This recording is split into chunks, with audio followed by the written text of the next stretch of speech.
todas, a todos. No sé si por el fondo se oye bien. Pero necesitamos un poquito más. Buenas tardes a todos. Bienvenidos a la presentación del libro Remembranzas Berzocaniegas 2 de José Luis Rodríguez Mera. Aquí doy la bienvenida a distintas generaciones de berzocaniegas y berzocaniegos que, a fin de cuentas, lo que tenemos aquí detrás es un poco, yo creo, el objetivo de este libro y libros similares, ¿no? Que es el que las generaciones vayan sabiendo, comprendiendo lo que es su pueblo y lo que aquí ya ha pasado, lo que aquí se ha vivido y se sigue viviendo, ¿no? Tenemos en la figura del autor, mi padre, esa generación que hace ya muchos años se fue del pueblo a la ciudad a buscarse la vida. Un poquito después, creo que la siguiente generación, representada de Luis, siguió el mismo camino. Luis es de los que ha hecho el camino de vuelta, que también tiene su mérito. Aquí a mi derecha, Inés y Patri son otras dos generaciones que han apostado por quedarse aquí, por vivir el día a día en Berzocana. Mi hermana Belén y yo somos esa generación de los hijos de aquellos que se fueron y que seguimos volviendo, unas más que otros, todos los años. Y por último, tenemos aquí a Irene, que es ya la tercera generación que, pues, a que le empieza a quedar lejos eso del pueblo, de los abuelos. Aquí está, sigue viniendo y manteniendo un poco esa tradición, ¿no? Creo que un poco el objetivo de este libro es un poco eso, ¿no? Que las primeras generaciones recuerden a personas y hechos y sitios que puede que ya no estén, que sigan aquí, y los que venimos detrás vayamos aprendiendo y contando a los que siguen viniendo detrás un poco lo que es Berzocana y las gentes de Berzocana, ¿no? Yo no me voy a enrollar mucho más, que tenemos aquí mucha gente esperando para hablar, así que pues dejo primeramente con señora alcaldesa Inés, que tu turno para hablar. Gracias.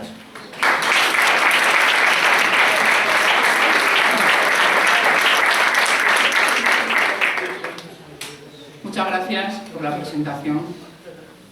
Hay recuerdos que no pertenecen solo a quien los vivió, sino también al pueblo que los hizo posible. Buenas tardes a todos y a todas. Hay frases que resumen muy bien el sentido de un acto como el de hoy. Y esta podría ser una de ellas. Porque recordar no es solo mirar atrás. Recordar es también conservar lo que somos. Es mantener vivas nuestras raíces. Es dejar huella para quienes vienen detrás sepan de dónde vienen y puedan entender mejor quiénes son. En nombre del Ayuntamiento de Berzocana, quiero daros la bienvenida y agradecer vuestra presencia esta tarde tan especial. Hoy nos reunimos para presentar una obra profundamente ligada a la memoria, al cariño por la tierra y al orgullo de pertenecer a un pueblo con identidad, con historia y con alma. Hablamos de Remembranzas Berzocaniegas 2, del autor José Luis Rodríguez Mera. Un libro que nace del recuerdo, del afecto y de ese amor sincero que solo siente quien lleva a su pueblo muy dentro. En estas páginas habitan historias, chascarrillos, escenas cotidianas y vivencias que forman parte de esa historia cercana, entrañable y auténtica, que muchas veces no aparece en los grandes libros, pero que es, sin embargo, la que mejor define el alma de un pueblo. Porque la verdadera historia de un lugar también se escribe en sus calles, en sus costumbres, en las palabras de sus gentes, en los recuerdos compartidos y las pequeñas cosas que con el paso del tiempo se convierten en tesoros. Y eso precisamente es lo que Pepe Luis, y permíteme que te llame así por la confianza, ha sabido hacer en esta obra: guardar en palabras una forma de vivir, de convivir y de sentir berzocana. Con mucha sensibilidad, veracidad y algo de picaresca, que ya iréis viendo, ha recogido en este libro una parte valiosísima de nuestra identidad. Porque uno de los mayores valores de este libro precisamente es ese: que no se quede solo en la nostalgia y en el recuerdo de los que vivieron esa época, sino que se convierta en legado para aquellos que, cuando nuestras vidas se apaguen, tomarán el relevo y recordarán con emoción que Berzocana es un pueblo con historia, con memoria viva, y conocerán su pasado y sentirán ese arraigo profundo que nos une a Berzocana para poder seguir construyendo un futuro. Un legado para las nuevas generaciones, para que conozcan cómo era la vida en el pueblo, para que comprendan sus raíces y a la vez sientan también ese arraigo que estaba diciendo a Berzocana. Porque un pueblo vive sobre todo en la memoria de su gente, y esa memoria, mientras se conserve, el pueblo seguirá latiendo. Además, esta obra es un prólogo muy especial, firmado por el cantautor berzocaniego también, Luis Pastor, una voz profundamente vinculada a la memoria, a la tierra, a las raíces y a la dignidad de lo vivido. Que una persona como Luis Pastor acompañe este prólogo con unas palabras no hace sino reforzar aún más el valor humano, emocional y cultural de esta obra. Su presencia en estas primeras páginas es también un reconocimiento a lo que este libro representa: recordar, contar y no dejar que se pierda aquello que forma parte de nuestra historia más verdadera. Por todo ello, desde el Ayuntamiento de Berzocana, queremos expresar nuestro más sincero agradecimiento a José Luis Rodríguez Mera. Gracias por tu sensibilidad, gracias por tu cariño hacia Berzocana y gracias por este hermoso regalo hecho memoria y hecho palabra. Con este libro nos ofreces mucho más que recuerdos, nos dejas un testimonio valioso, cercano y lleno de verdad.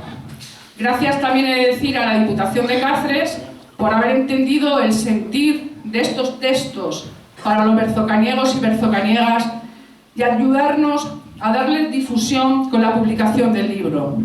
Y si al principio comenzaba en mi intervención con una frase, creo que debería acabar con otra que dice así: la memoria es el hilo invisible que une a un pueblo con su alma. Gracias, Pepe Luis, por dejar escrito para hoy y para mañana un pedazo del alma de Berzocana. Muchas gracias.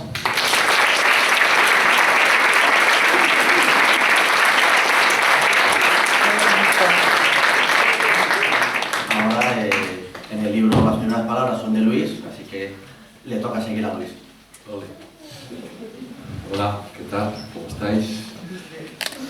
Decía Saramago, un sabio, que podemos vivir en Berzocana, en Madrid, en Barcelona, en Bruselas, en cualquier ciudad, pero habitar realmente, solo habitamos el país de la memoria de cada uno de nosotros. Y este libro, y el anterior, yo creo que nos remite a eso, a sentir que pertenecemos a unas raíces, a una forma de expresarnos, a una forma de comer, a una forma de comportarnos, a una forma de hablar, al alma del ser extremeño, posiblemente.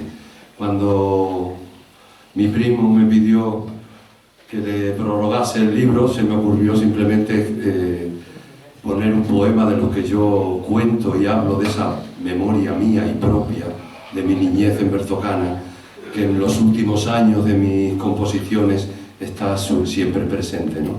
Este poema se llama Aprendices de besos. Éramos niños, teníamos 6 años más o menos, cuando sobre lo que yo escribo pienso que era esta historia.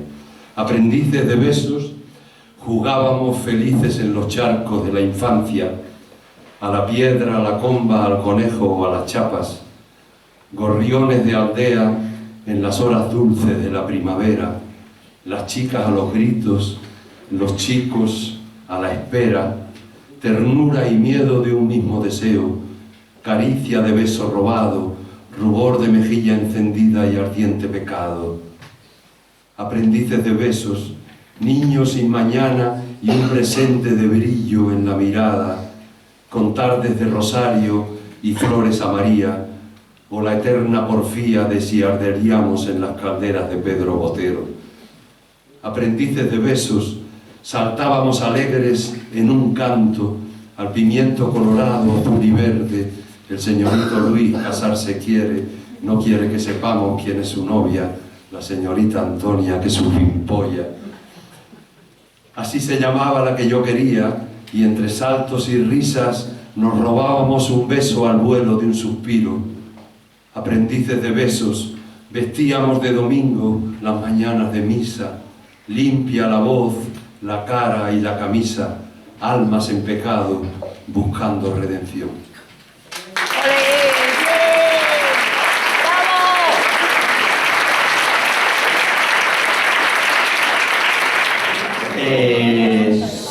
Ahora, según el guión que tenía aquí, pero que no sirve para mucho, como veis, iba a intervenir el autor del libro. Pero me han pegado un tirón diciendo que antes que él quería intervenir Belén Rodríguez, mi hermana, hija del autor. Así que...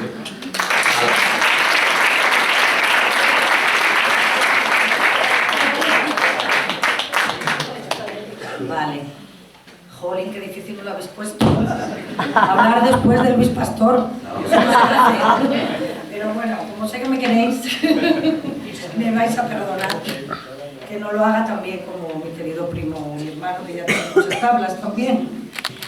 Yo soy una pequeña sorpresa aquí, para ti, papá, porque no voy a leer ningún capítulo, no tengo nada preparado. Así a lo grande, voy a ir así, a lo que me salga, como soy yo, pero leyendo el libro, el primer capítulo, el primer título, os lo voy a adelantar, se llama La presentación de mi primer libro sobre Berzocana. Y leyéndolo me gustó y además creo, eso, y luego después de Dines también tengo que decirlo, que también tiene sus tablas, aquí mi amiga.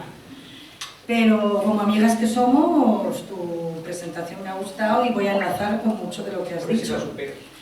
¿Anines? No. Entonces, este título empieza, muchas gracias, muchísimas gracias, paisanos.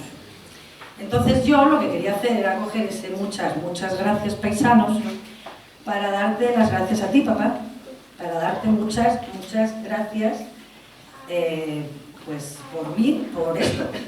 Porque como muchos sabéis, me encanta Berzocana, me siento berzocaniega, lo siento pero muy dentro, y me gustó esto, me gustó que dieras las gracias a ellos y yo querer darte a ti las gracias por ofrecerme lo que tengo delante, porque aunque soy asturiana de nacimiento y he vivido allí, cada día de mi vida en mi casa siempre salía Berzocana. Siempre salían las historias de la abuela, las historias de los Mera, las historias de toda la familia, todos los chascarrillos, y yo solo mamé, igual que mi hermano. Y luego llegaron los viajes, y sé que lo que voy a contar ahora os va a encantar porque creo que lo que siento yo lo sienten todos, o lo sentís todos, sobre todo los de mi generación. Entonces, gracias, papá, por traerme cada Navidad a vivir las mejores Navidades de mi vida. A cantar en los bares, a juntarnos en la mesa con mi tío Fulgencio, mi tío Miguel y mis abuelos y no poder cenar porque nos daban ataques de risa por cada llamada suiza porque era sagrado, porque había que llamar a mi tía y a la familia, y todas las Navidades era lo mismo, las mismas historias y yo las mamaba. Y luego olía a Berzocana. Yo estaba en Asturias y cuando se encendía una chimenea o olía a leña, no olía a eso, para mí olía a Berzocana. Y luego vinieron los veranos, pues que os voy a contar de los veranos. Para mí los veranos son mis amigos, mis amigas, mi gente, poder saludar, besar al llegar, besar al marchar. Y la piscina, cuando hicieron la piscina, las siestas largas que se nos hacían eternas porque no podíamos salir porque hacía mucho sol. Pero luego salíamos a la piscina y entonces quedábamos en la discoteca, 2 horas de digestión. Y otra vez olía a Berzocana, porque olía a jara. Y entonces abrir esa ventanilla viniendo en coche, papá, abre la ventanilla, cuando cogíamos la carretera para venir, y olía a Berzocana, pero que era la jara. Entonces, gracias por todo eso, por habérmelo transmitido, por tenerlo tan dentro, gustarme tanto que espero hacerlo igual de bien que tú y poder transmitírselo a mis hijos, que creo que no voy mal.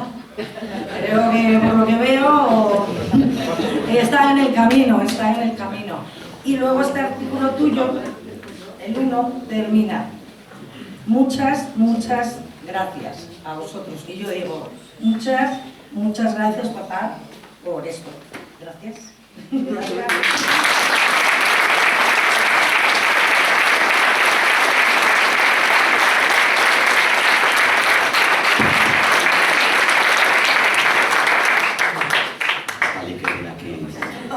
Mi hermano, yo doy fe, mi mujer que es obetense 100%, de que en Oviedo a veces huele a berzocana. Se lo digo, se queda mirándome, yo, pues huele a berzocana. Así que sí que sí.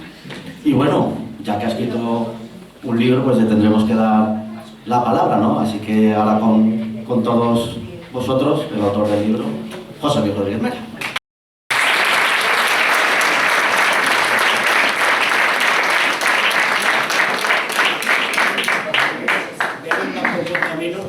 Vas por buen camino, tus hijos van siguiendo los pasos de los míos. Y si me recupero un poco, la hija mía me ha robado un poco. A ver si me pongo la cara y la voz de autor y pongo algo serio. Lo primero serio que tengo es que necesitamos un poco más de luz, porque los años no perdonan. Paisanos, amigos, señora alcaldesa, concejala, muchas gracias a todos, a vosotros, todos los que hasta aquí os habéis llegado para acompañarnos en la presentación de este libro. Y también quiero hacer una parte especial para una sorpresa que no a muchos acaban de darme, y es que de repente se me han presentado aquí mis sobrinos y su familia desde Suiza para estar con nosotros en este acto. Y eso también hay que contarlo. Y eso también hay que sentirlo.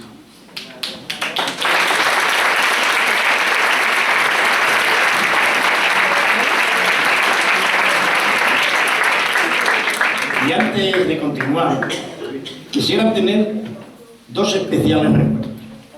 Uno para Diego Torres Fernández, autor de uno de los relatos de este libro, en el que nos recuerda nombres y especiales lugares que rodean el pueblo y que se nos habían olvidado a todos un tanto. Y otro recuerdo especial también para mi hermano Fulgencio, fallecido en diciembre .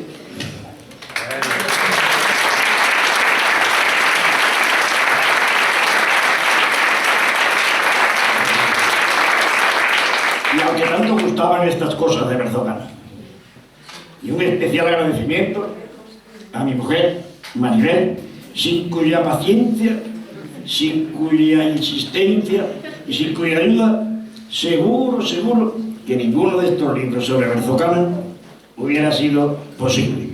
Tuvo mucho que aguantarme.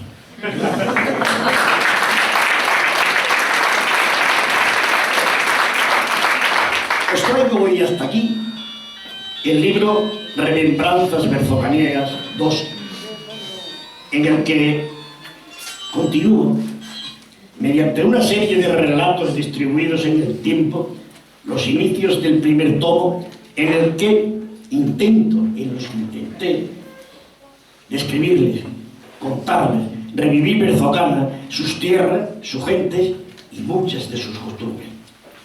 Este libro es pues el segundo sobre Berzocana y el quinto de los por mí publicados.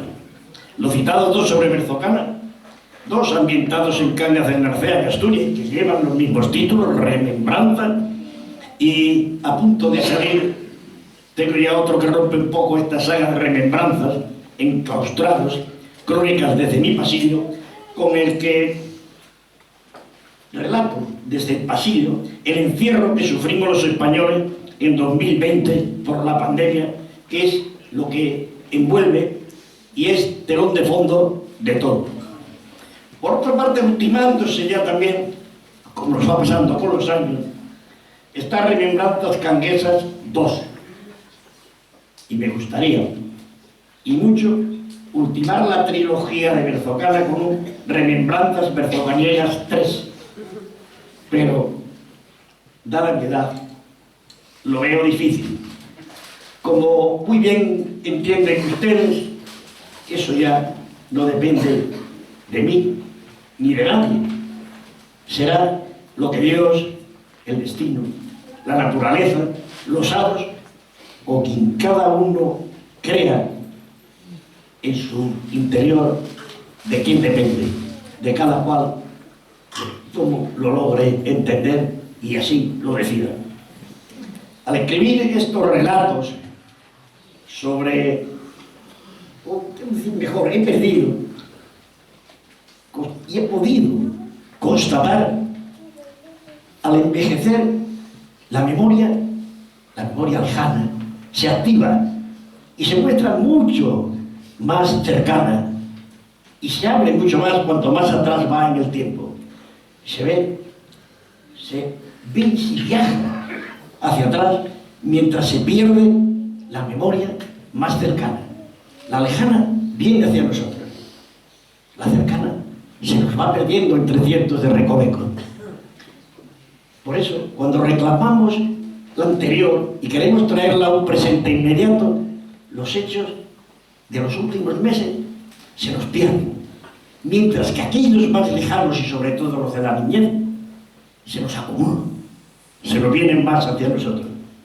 Así es mucho más fácil recordar el color de los calcetines que llevaba Martín Pardilla en el día lejano aquel en que mandó una lata con brasas al espacio, al decir de Juan Hidalgo, que acordarme de dónde estaba yo en determinado momento, o qué hacía, o dónde estaba en cualquiera de los últimos 3 días. Y no les voy a dejar con la curiosidad de saber qué fue lo que hizo Martín Pardilla con la lata. Es aquella lata en la que vendían, algunos se recordarán, sardinas o caballa, allá cuando el que les habla andaba por los 12 o 13 años. Y en aquel entonces las cosas eran muy, pero que muy distintas. Miren, arreciaba el invierno, con calzonas, un jersey más o menos gordo y calzado precario. La numerosa muchachada de entonces corríamos a la escuela con la nariz roja de frío y las rodillas doloridas de sabañones. Para combatir el frío acudíamos a la escuela provisto de la citada lata de sardina, en las que, como ya les he comentado, se vendían las sardinas o la caballa, y dentro de la cual metíamos carama, leña, recortes de todo aquello que pusiera a arder y dar brasa, trozos de leña, recovecos de uno y otro lugar, salvo Miguel González. Mi amigo Esquelina tenía una bula especial. Su padre tenía carpintería. Y ahí, amigo, la lata de Miguel era una joya. Aquello que niebla se calentaba como un demonio. Por lo cual nos llevaba a unos y otros a arrimarnos a la mesa de Miguel. Algo que recordarán muy bien si anda por ahí mi amigo Marchel. La lata de Miguel era una joya debido a la carpintería. Era la calefacción de entonces. Digamos que la calefacción oficial que teníamos en la escuela de los niños, pero también en aquellas escuelas, aparte, tenían una dicotomía. Por una parte estaban frías y necesitadas de mucho, pero por otra estaban repletas de niños, algo que en nuestros tiempos ha pasado a ser justo lo contrario. Las escuelas se encuentran repletas de medios, pero vacías de niños. Ahí salimos ganando. Pero de cuando en vez las citadas latas había que agregar combustible y avivar el fuego. Y para ello, atado al asa, poníamos una cuerda bien sujeta y hacíamos volar la lata girándola con fuerza por encima de la cabeza en arriesgada competición. Pues la cosa consistía en el bien que la llevaba más rápida y lo hacía con más fuerza para que la prasa cogiera mucha más fuerza. Y haciendo esto, corría Martín Pardilla plaza abajo cuando, inesperadamente, rompió la cuerda y la lata, con la fuerza centrífuga, salió lanzada hacia el espacio y hacia las nubes. Al decir de mi amigo Juan Chicala, que era un cuentista redomado y al que echo mucho de menos, y así lo contaba él una y otra vez, y lo hacía y decía todo convencido: pasó rozando la luna. Estoy seguro, pero segurísimo, lo que automáticamente provocaba la intervención de Miguel Esquelina, mi entrañable Esquelina, que les decía siempre la luna, y terminaba diciendo: ¿tú sabes el cabreo que se agarrarían los americanos y los rusos si se enteran que los de Berzocana pasaron antes por la luna? Y siempre terminaba con el uno y su cuentista el otro. Esa fue la aventura de Pardilla. Pero sabe, y recordarán por dónde empecé, que me acordaba mejor de los calcetines que de lo que había pasado hace 3 días. Y los calcetines del amigo Pardilla eran color rosa. Quizá por eso me acuerdo. Como ya les he dicho, en este mi segundo libro sobre Berzocana, mi pueblo, al igual que en el primero, y a través de los relatos, he pretendido hacerle llegar el ser y sentir de un pueblo que, acostado en las faldas de la Villuerca, ha visto cómo disminuía y envejecía su población, al igual que ha sucedido con tantos y tantos otros de la comarca y de la provincia entera.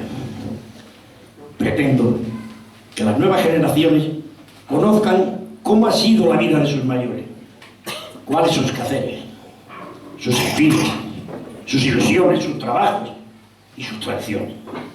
Que los jóvenes que han llegado y vienen detrás no olviden que la historia en general, la historia con mayúscula, no la conforman los grandes personajes, ni las grandes batallas, ni aquellas otras más sonoras. Que la historia se conforma y se escribe con el trabajo diario de las personas, de los hombres y mujeres que desde o aquel lugar, de uno y otro sitio, configuran y conforman con su trabajo diario, con su hacer, con sus pesares, con sus sentires, con sus alegrías, conforman con todas estas cosas, sus risas y sus decires, esa historia con mayúscula. Y son también estas pequeñas historias las que hago llegar o quiero hacer llegar hasta ustedes en esta página. Y lo hago en la convicción de que las guardaréis en vuestra memoria, entre todas esas otras pequeñas cosas que os recordáis. Otros lo sabéis porque los han contado y que se versan siempre sobre el pueblo, sobre nuestro pueblo y sobre vosotros, sobre los contenidos de todo lo que hemos viviendo y que sepamos y hagamos saber transmitir a los que vienen detrás. Y es que soy de los que piensan que un pueblo que pierde la realidad de su historia termina perdiendo su personalidad y perdiendo hasta sus raíces. Por otra parte, os diré que no he pretendido enfocar estos relatos desde el lado amable. Al revés, he pretendido llevarlos por el lado amable, por el anecdótico, ameno, obviando de manera intencionada los malos momentos, los años duros, los muchos sacrificios de nuestros mayores y el duro trabajo entre las penurias de algunas épocas. Esas cosas que, como en el mismo libro señalo, están escritas en las piedras de las calles, en esas que aquí quedaron enterradas bajo el cemento. Seguro que muchos de mis avispados lectores, muchos de ustedes, habrán descubierto o descubrirán ahora que en numerosos relatos se hace referencia explícita o implícita y se deduce de su exposición de la especial relación establecida entre el pueblo de Berzocana con la Iglesia y con su iglesia en sus dos vertientes, con mayúscula como organización y con minúscula como edificio. Una con la iglesia como edificio, como acabo de señalar, y otra como institución religiosa. Las dos conviven, las dos se sienten una. En esa línea, San Fulgencio, Santa Florentina y sus imágenes como especial cerimonial, como especial unión de enganche entre esas dos iglesias, entre la orgánica y entre el edificio. Esta relación ha venido quedando plasmada año tras año y década tras década en la vida de los berzocanielos, desde allá, desde donde se pierde la memoria colectiva como pueblo, hasta la actualidad. Y así han destacado tantos los vecinos, lo han destacado tanto los vecinos de los pueblos cercanos como aquellos que por una u otra circunstancia los conocen bien. Y no es que seamos los berzocanielos ejemplarmente religiosos y cumplidores de los preceptos de la Iglesia Católica. Nada de eso. Los berzocanielos somos al respecto como el común de los villarcanos, y así se demuestran al contabilizar su asistencia a lo largo del año a los servicios religiosos y misas dominicales. Otra cosa es si esos oficios, si esas misas tienen algo que ver con sus santos patronos, Fulgencio y Florentina.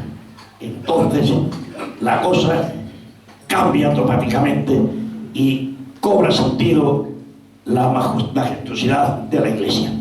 De esa Iglesia de la que todos nos sentimos especialmente orgullosos y que han determinado el mismo edificio esa especial relación que de una u otra forma compusieron, componen y aunan el hacer y el sentir de los berzocanielos, y que se haya presente en todos sus actos, directa o indirectamente. Y quizás por ello, de una u otra forma, esta relación se plasma en muchos de mis relatos del libro anterior y de este. Léanlo, disfrútenlo y de paso sean benevolentes con este aprendiz de escribidor de relatos. Buenas tardes y gracias por su asistencia y paciencia con nosotros. Muchas gracias.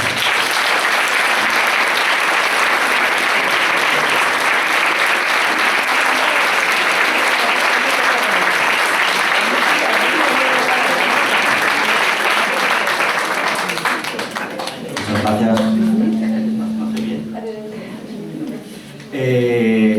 Nos quedan dos invitadas por aquí que lo que van a hacer es leer alguno de esos relatos del que el autor nos hablaba. Primeramente va a subir aquí Pati, que creo que va a leer uno para ella muy especial que se llama La tía Ana.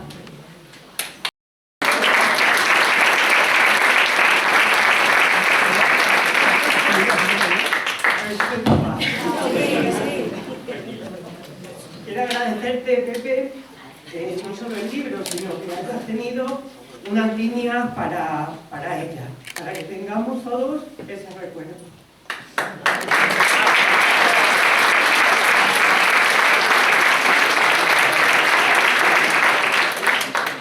Pasada ya la canícula de la siesta, en la paz de la tarde villuercana, que comienza ya a agotarse, madre e hijo platican con sosiego, tanto más de ayeres que de presentes.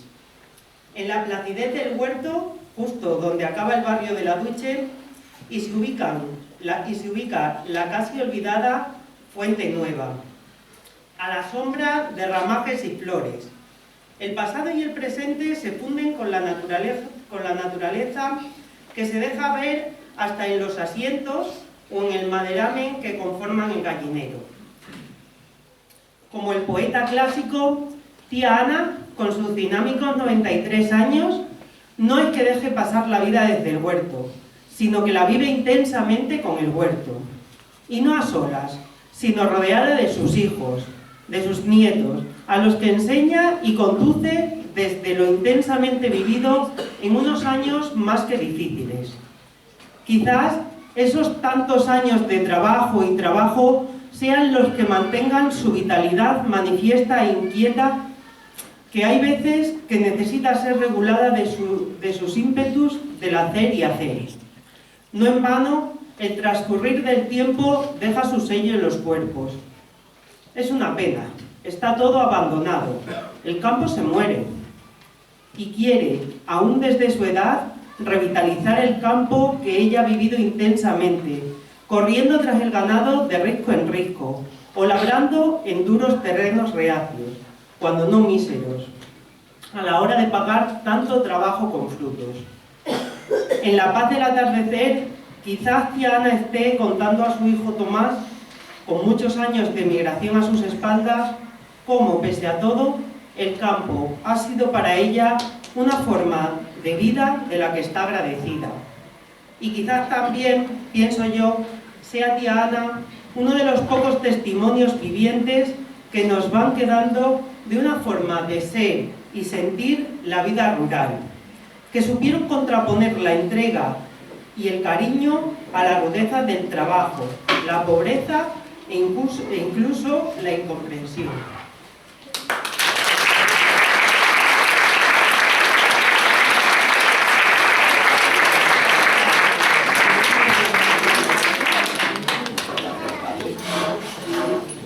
Por último, la benjamina del grupo, doña Irene Zanfaño, 18 años recién cumplidos, nos va a leer Los ombligos berzocaniegos, tía Luisa y tía Juana. Vale, Irene.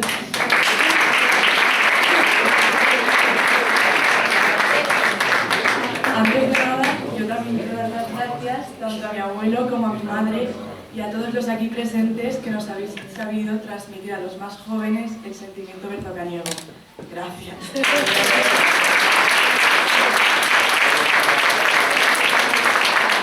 Los ombligos berzocaniegos, tía Luisa y tía Juana.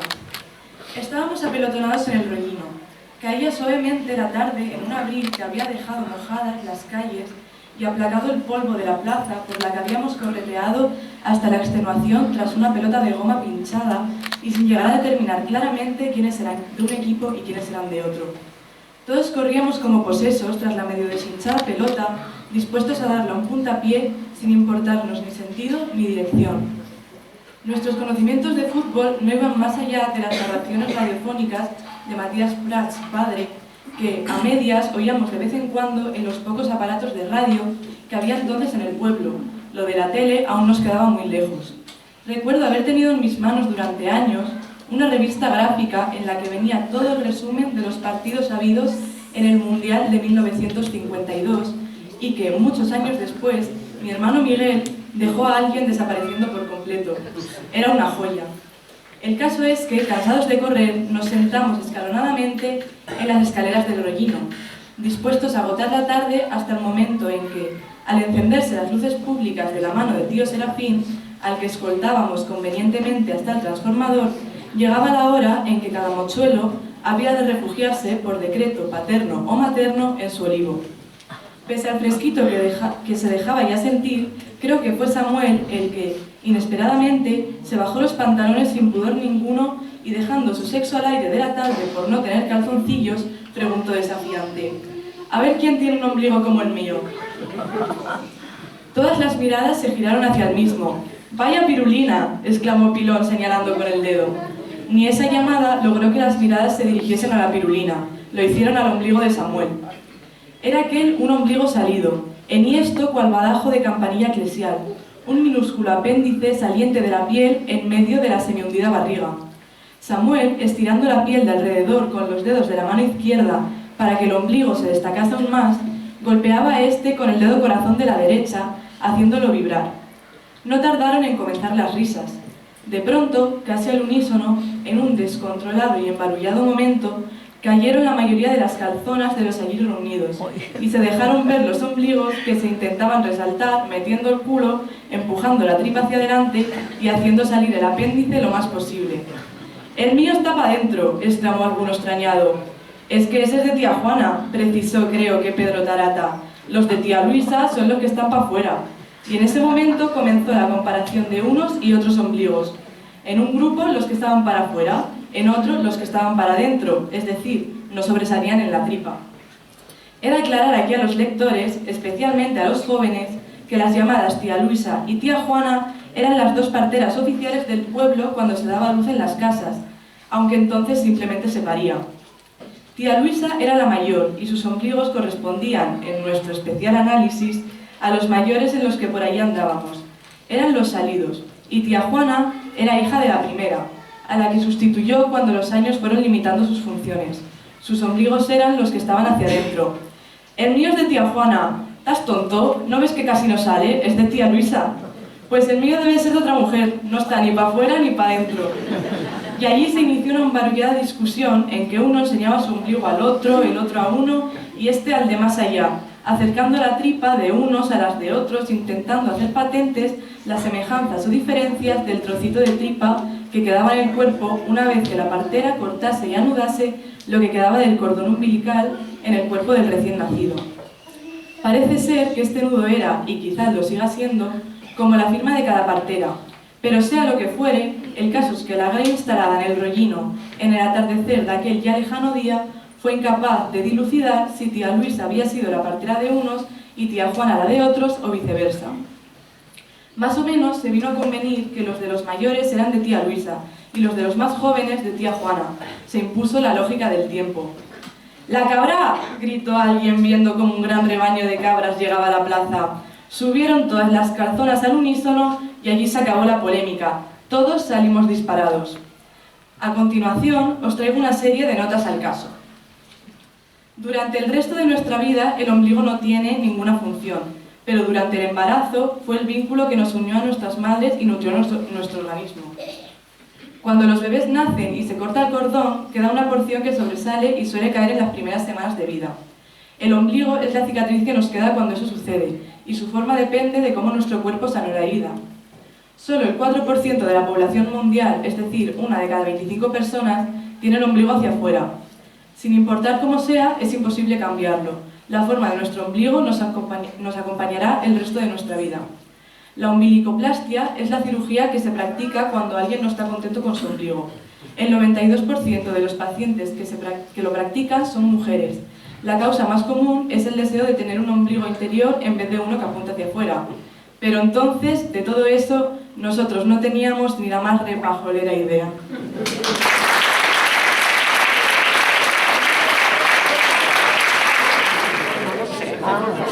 Bueno, como veo que no habéis salido corriendo, esténme tranquilos. Como en el teatro, tenía yo preparado un pis. En principio no pensaba irle yo, pero le voy a hacer que lo lea a José Luis, porque yo estoy demasiado implicado en este caso. Algunos que anden por ahí, de mi quinta, algunas sí he visto, algunos menos, pero seguro que los hay por ahí. Y quizás los que han venido detrás habrán oído alguna vez hablar del caso de Pepe y el carro. Y es que yo fui capaz de morir y nacer de nuevo en una misma tarde.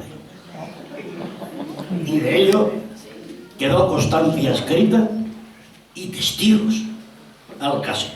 Pero vamos a dejar que sea José Luis el que nos cuente la historia.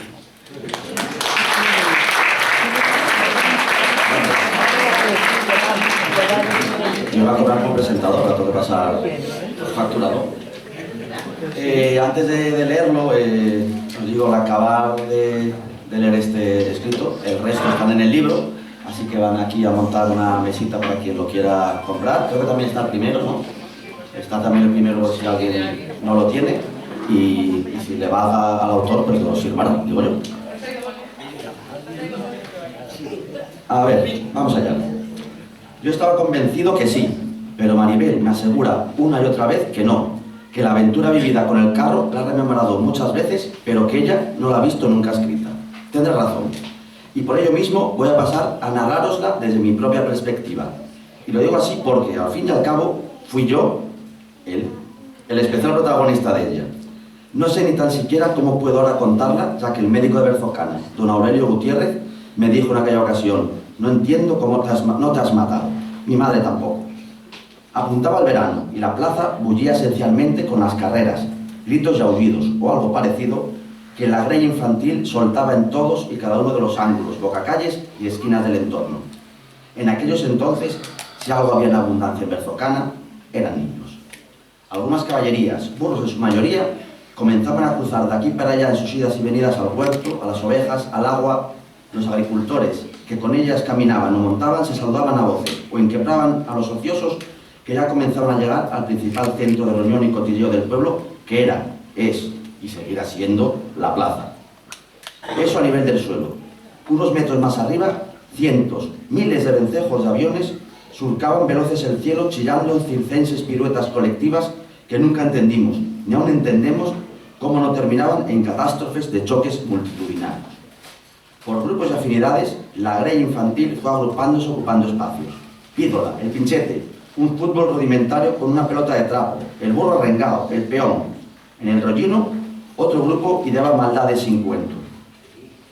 Nosotros decidimos irnos a jugar en un carro que estaba situado junto al entonces parador y que probablemente fuera de tío Marcial.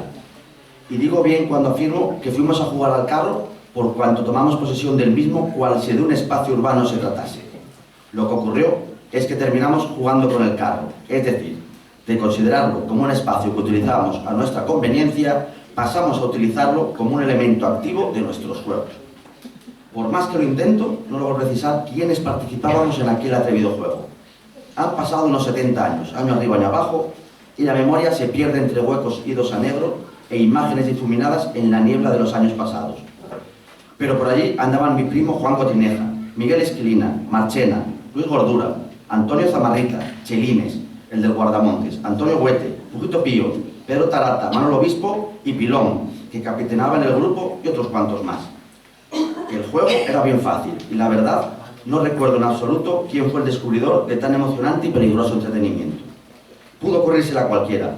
Éramos dos bulindos, como solían decir nuestras madres, dando al lindo un sentido que en absoluto tenía, pero que no era precisamente nada bueno. Como era habitual, el carro tenía bajada y apoyada en el suelo su vara de tiro, aunque sin el yugo. Unos cuantos se subieron a la caja y pronto descubrieron que si se colocaban todos en la parte trasera, la vara se levantaba y sacudían en tropel a la delantera, la vara bajaba golpeando contra el suelo. Emocionante descubrimiento. Poco a poco nos fuimos animando. ¡Ah! Todos hacia atrás. Golpe de la caja contra el suelo y vara apuntando al cielo. ¡Ah! Todos hacia adelante. Caja arriba y vara golpeando fuertemente contra el suelo. Gritos, palabras, ánimos para hacer el ir y venir más rápido. Más deprisa, más rápido, más rápido. Hay que ir y venir más deprisa, gritaban unos y otros. La cosa comenzó a animarse tanto que los del balcón lo dejaron y se acercaron a ver de qué iba aquel griterío. Algunos no duraron en subirse al carro olvidándose del balón de trapo. Pero aún faltaba un punto más de emoción que no tardó alguno en sacárselo de la manga. Tengo en mí que fue Chelines, pero eso es solo una intuición más que una certeza. Y tampoco es que venga a modificar en nada el que fuera Juan o fuera Pedro, o incluso yo mismo, el que idease la nueva aportación al juego. El caso cierto es que lo iniciamos. Los que estábamos en el suelo nos colocamos hacia el lado de la pared, hacia el parador, y cuando la vara subía comenzábamos a pasar a carrera por debajo de ella, procurando cortar en seco la carrera cuando intuíamos que la tropada de arriba corría hacia adelante y la vara iba a bajar. Pasábamos a toda carrera y continuábamos por detrás del carro para volver de nuevo a la fila a iniciar una nueva pasada. Los de arriba iban y venían de adelante a atrás y de atrás a adelante en la caja gritando y saltando, mientras nosotros pasábamos por debajo de la vara una y otra vez, intentando en cada una de ellas apurar más el tiempo y cruzar cuando la vara iniciaba ya la bajada. Ahí era donde subían los gritos y los aplausos. Y en esas estábamos cuando el médico, el ya citado don Aurelio, salió de su casa, situada entre las dos calles que dan salida a la plaza hacia la carretera de Logrosán, donde aún permanece, aunque dedicada a otros menesteres. Al oír el escándalo, dio unos pasos hacia el lugar e intentó llamarnos al orden, advirtiéndonos de la peligrosidad que entrañaba el jueguecito en el que nos habíamos embarcado o encarrado, que diríamos en aquel entonces. De alguna forma, logró que parásemos. Nos quedamos todos quietos, mirando como don Aurelio iniciaba el camino plaza adelante en dirección al bar de tío Diego Álvarez, lugar de cada tarde acudía a jugar su partida. En el momento en el que desvanecerse a la altura de la farmacia que regentaba el amigo de mi padre, Antonio Sanguino, y al que la grey infantil conocíamos como Antonio Gafas, dado que utilizaba una de cristales muy gruesos, alguien dio un grito y el juego se reanudó de nuevo con mayor intensidad si cabe. Era el placer de romper las normas y echar abajo las admoniciones de los mayores como la que acababa de endilgarnos don Aurelio. La vara subía y nosotros pasábamos a todo trapo. Bajaba y parábamos en seco, así una y otra vez, hasta que sentí un fuerte golpe en la cabeza y perdí toda noción del juego. Cuando desperté, me hallaba tumbado en la consulta de don Aurelio, mientras éste me reconocía y repetía machaconamente: «Os lo dije, os advertí, os dije que iba a pasar algo, pero ni caso, no sé ni cómo estás vivo». Como comprenderá el lector, desde que inicié mi última carrera junto al carro hasta que vi la cara de don Aurelio justo encima de la mía, no recuerdo nada de nada. De rellenar este tiempo les encargaron posteriormente mis compañeros de aventuras, que aún hoy, los pocos que quedamos, seguimos discutiendo si fue de esta manera o aquella otra. Intentemos aunar criterios. Queda claro que yo me di mal el momento y al bajar la vara me pilló de hielo. Según unos, me aplastó la cabeza contra el suelo de tierra de la plaza. Según otros, me dio, pero no me aplastó. Y según el último, caí, y por eso me dio. Yo me inclino más por la segunda opción, ya que estoy convencido, como don Aurelio, que si me aplasta la vara, dado el peso del carro y la velocidad de bajada, no lo cuento. Sí que también es cierto que durante mucho tiempo tuve la nariz aplastada, me cambió la forma para siempre, y la cara destrozada de arañazos y moretones. Y también lo es que quedé tendido y sin conocimiento en el suelo. A los gritos acudió la Consuelo de tía Berenguela, que trabajaba con la Sánchez, en la casa de al lado del parador, y que me cogió del suelo y corrió hacia la casa de don Aurelio conmigo en brazos, mientras mandaba a alguno de mis compañeros que corriese donde Diego Álvarez a avisar al médico. Mi primo Juan Cotrineja corrió hacia su casa, donde ahora vive mi hermano Miguel, y donde estaba la sastrería de mi abuelo Juan Luis, donde estaban mi padre y mi madre. Desde la calle, preso de la agitación y el nerviosismo, gritó hacia el balcón que daba del taller al lado de calle San Fulgencio, escanquillándose como en él solía ser habitual cuando se pone nervioso. Tía Inés, que a Pepe le ha matado un carro». Imagínense el cuadro. Amén de su madre, ahí estaban también mis padres y mis abuelos paternos. Mi madre, de un humor envidiable, le preguntó: «¿Pero cómo fue? ¿Salió el carro corriendo detrás de él para atropellarle o cómo?». Pero algo vio en Juan que la puso en alerta inmediata.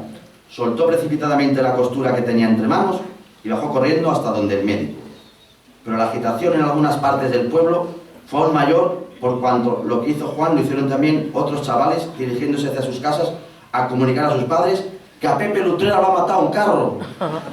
La agitación fue general y los comentarios llegaron incluso a superar la realidad y adornarla con detalles de todo tipo, ciertos o no, como al cotilleo de cualquier pueblo corresponde. Y adivinado habrán ya mis lectores que si estoy escribiendo esto es porque no morí en aquella aventura, aunque saliese un tanto maltrecho de la misma. Durante muchos años, cada verano, en algún lugar de la plaza, había alguien que sacaba el tema. Y volvíamos a revivir el momento, eso sí, ya con muchos aderezos, adornos e interpretaciones. Pero año tras año lográbamos ser niños de nuevo y recordar la figura de don Aurelio cruzando la plaza y meneando preocupado la cabeza.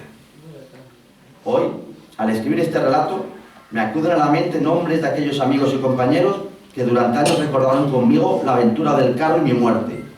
Ya casi no me queda con quién hacerlo. Se fueron Juan y Chítala, y Parrala, y Lorenzo Coleto, y Miguel Esquelina, y Fujito, y Felipe Rodríguez, y Juan Pedro Barene, y por supuesto don Aurelio, la Consuelo, mis padres. Y otros se han perdido entre las brumas del tiempo y las distancias. Huete, Chelines, Pilón, Cordura, Antonio Zamarrita, Rafa, el de tío Lorencito, Julián Barregaldo. Tan solo allá, digo Sabrevas, mi primo Juan Cotrineja me pregunta a la distancia: «Pepe, ¿te acuerdas del carro?».